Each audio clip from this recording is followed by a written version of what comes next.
performing artists who are waking up to the whole kind of disaster in slow motion that is the marketplace for your art, you need to stop thinking of yourselves as entrepreneurs. It's not helping.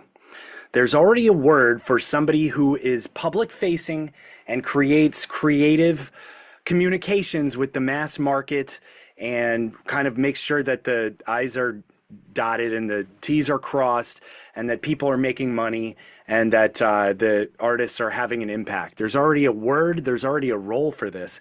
And it's even sexier and more syllables than entrepreneur, okay? And that word is impresario, which is why we're in this lovely opera house and I'm dressed kind of like an A&R guy today, right? An impresario is what this market needs more than anything else, is impresarios, not entrepreneurs who are like behind the scenes, you know, looking for business opportunity exclusively, right? The impresario is also interested in their creative imprimatur, their creative stamp that they want to put on the marketplace. And that's why we need to start thinking like impresarios, or if we're not capable of doing this kind of communication with the broad marketplace to set the stage for the art to take the stage, you need to find somebody who's really good at that and get in good with them, because it's never been more important than it is right now in 2024. Basically, you know, in this era of personal branding, there's like no more bands anymore, right? If you're a band, you need an impresario. If you're a solo artist, you need an impresario. If you can possibly become an impresario / artist, do it. That's kind of what I'm doing here with VoiceHead. More than the entrepreneur, who's kind of more into how, and more than the artist, who's also a little bit into this, but the impresario is obsessed with why. Their entire existence revolves around coming up with the answer to why for the listening public, for the true fans, for the donor class. It's the impresario who's obsessed with why, and even why is kind of short for why now, right? You know, like let's think of a theater. They have somebody usually in this role, creative director, is essentially an impresario. You know, the Iraq War is going great. Oh, great, we're doing Henry V. Okay. Oh, the Iraq War is doing really bad. Okay, well, now we're doing Richard III, right? Because you know, in this time, it speaks to what we're doing and the where we're at as a country and blah blah blah blah blah. This is the impresario's job, is to constantly be coming up with why, and more specifically, why now that we're doing stuff. Some great impresarios to look at. I couldn't tell you any of the old Italian guys. It'd be an interesting show to kind of do on like the great publicity stunts that the impresarios of yore, you know, put on to like impress the Borgias and stuff like that. But the two kind of like towering impresarios of the 20th century, you know, kind of the 60s and 70s, without a doubt, you've got Brian Epstein of the Beatles, and probably my personal favorite, the guy to whom I am kind of, I owe this entire, you know, speech, spiel, podcast, whatever the heck you want to call it, Andrew Loog Oldham, who managed the Rolling Stones for 5 years, got the most incredible, raspy British baritone, you know, cognac voice you've ever heard. You got to look up this guy. His audiobook, Stone Free, is kind of where I'm sort of interpreting this whole speech from. And Andrew Loog Oldham basically, you know, kind of broke this whole thing down of like, it's not entrepreneur, you know, obviously an artist is an artist, but like an artist who's public facing and creating public communications needs to think of himself as an impresario, okay? Setting the stage for the artist to come in and then take the stage. Now, sometimes you've got somebody who's really good at both.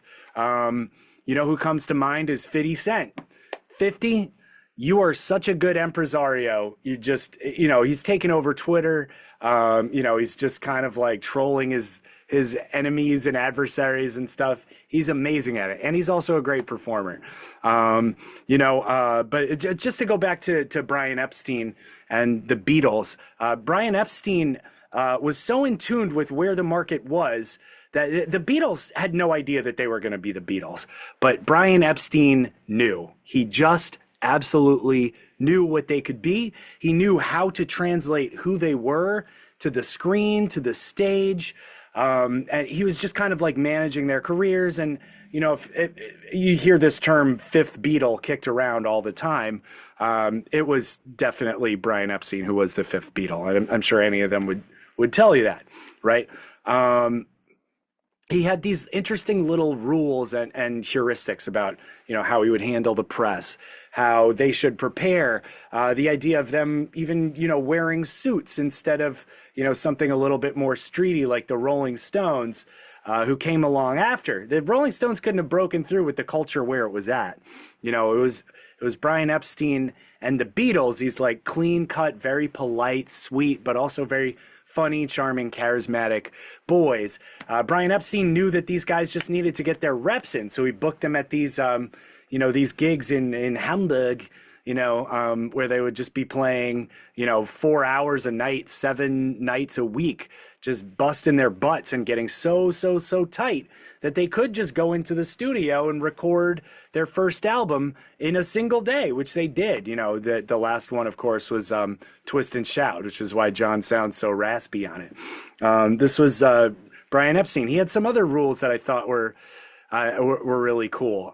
One of them that I kind of appreciate the most, for whatever reason, he said, nobody drinks water on stage. None of you guys ever get to drink water on stage in front of the crowd. If you got to do it, you got to find a time when you can get off stage. You hide it. Don't let them see you drink water when you're on stage. That's interesting, right? And that kind of goes in the face of personal branding now, where a lot of teachers are like, hey, you know, business coaches or whatever, you should drink water on stage because you're humanizing yourself. You're showing how non-corporate you are. But the 60s were a different time, and music's a different format also. So, but I've kind of incorporated that one where you don't want to humanize yourself when you're performing. You know, like Lemmy Kilmister from Motorhead said, nobody wants to see the boy next door on stage, even though that's kind of what the Beatles were. They want to see a being from another planet, right? And if you're up there with your little Poland Spring bottle, the whole set is looking great, and suddenly you got this Poland Spring bottle. It's like, oh, what the heck is that over there? You know, we don't want that, right? So that's one of Brian Epstein's little rules. Andrew Lou Goldman, managing the Rolling Stones, he played it differently. He realized that he couldn't break through with the Stones until the Beatles had already kind of set the mark, and then, you know, Coke can use a Pepsi. So his kind of like marketing impresario genius that he came up with was this whole thing of like, would you let your daughter date a Rolling Stone? You know, and he got this whole thing publicized and just giving people stuff to talk about at the water cooler, you know, would you let your daughter date a Rolling Stone? Ooh. You know, and also, I mean, just like how Coke and Pepsi are competitors, but they're not actually adversaries. None of them is going to go, you know, Coke is going to kill you because it's full of corn syrup, you know. They're both kind of marketing rock and roll, but by creating the Rolling Stones as like the bad boys, you're also creating the Beatles as the good boys. So they're kind of building the market as a whole while reinforcing their niches, right? So Andrew Lou Goldman, you know, he was able to kind of then start to brand these guys as like, you know, they're from South London. They're very sarcastic. You know, they don't dress in suits at all, and they think that that's corny. And you know, so Andrew Lou Goldman, he was, I think, I don't know. It's hard to say. They were both brilliant and both very, very different. Andrew Lou Goldman, he does kind of love to get in front of the camera and start talking, although he has that whole attitude that, oh, is anybody overhearing us right now? No. So he's a real character. But I highly recommend you check out Stone Free. Very, very interesting. Let's look at some modern day impresarios, and you know. One of them's in the news right now. And, you know, entrepreneur doesn't really describe this guy. Rapper doesn't really describe this guy. Music producer, Mr. Puff Daddy.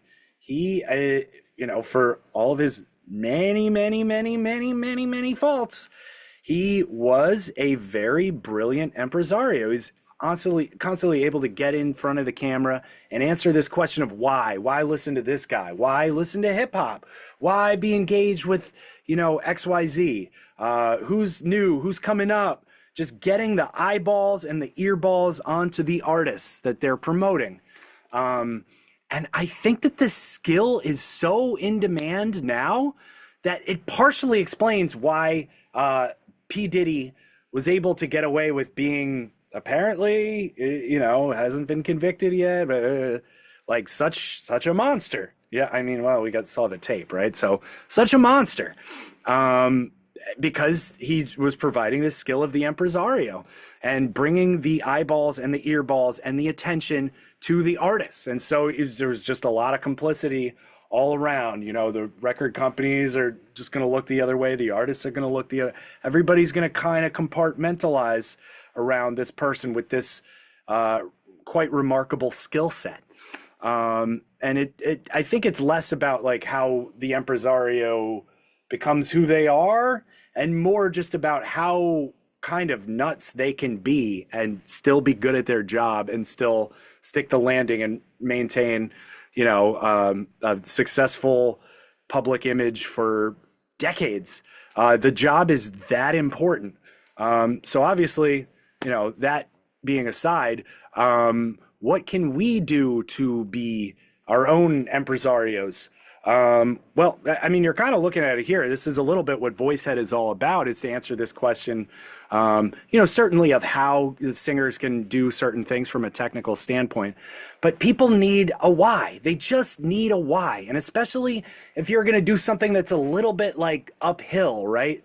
That's not just like, oh, wow, this song was in a commercial and so now I like this song now because other people do, oh, this artist is played on the radio, so now I listen to them in my spare time. You need a big why to get people to kind of go against that. And it doesn't have to be rocket science. It should tie into like the image of who somebody wants to be, that, somebody feels like a more complex person that they can't just listen to the most generic top 40 EDM song to like get their soul filled, right? But you got to play into that. You got to work for it, and you got to give people a reason. And it doesn't have to be so highfalutin. I'm constantly reminded of that wonderful scene in Mad Men when they're all like, "Oh, how do we sell Lucky Strike cigarettes?" Like, "Oh, we want to tap into the Freudian death wish, and Freud said it, so it must be true that everybody's got this death wish, and that they love, being just having a little whiff of death, and so we're just gonna sell that and be like, yeah, well, cigarettes are dangerous, but so are sports cars, and dating a lot of people, and living dangerously, and flying in planes and all dangerous stuff, all cool, smoke Lucky Strike." And he's just like, no, you're making this way too complicated. Tell me about your process. How do you do what you do? And they're like, well, we cut the tobacco. He's like, okay. And then we take it back to the, to get cured. And like, oh, how do you do that? Oh, well, it's toasted, and we toast it 3 times. He's like, stop. That's it. It's toasted. That's all you need. All you need is it's toasted, and you have your entire campaign. People are just like, oh, which cigarette should I smoke? They're already going to smoke a cigarette. Why choose this one over that one? Well, this one's toasted. That's something. Boom. Lucky Strike. Off the map. So it could be that simple, of why somebody should listen to your cool alternative art stuff rather than just whatever the radio's pumping into their ear or whatever they already like that was recorded 50 years ago. And it takes an impresario, or at least an impresario spirit, to sell people on that and to get them to act on it. And so I urge you as an artist not to rush to be like, oh, well, I'm also an entrepreneur, I'm a business person, and to just have an extra syllable and a little bit more class and a little bit more panache and say, no, well, I'm not just an artist. I am an impresario. VoiceHead out. Like, subscribe, share.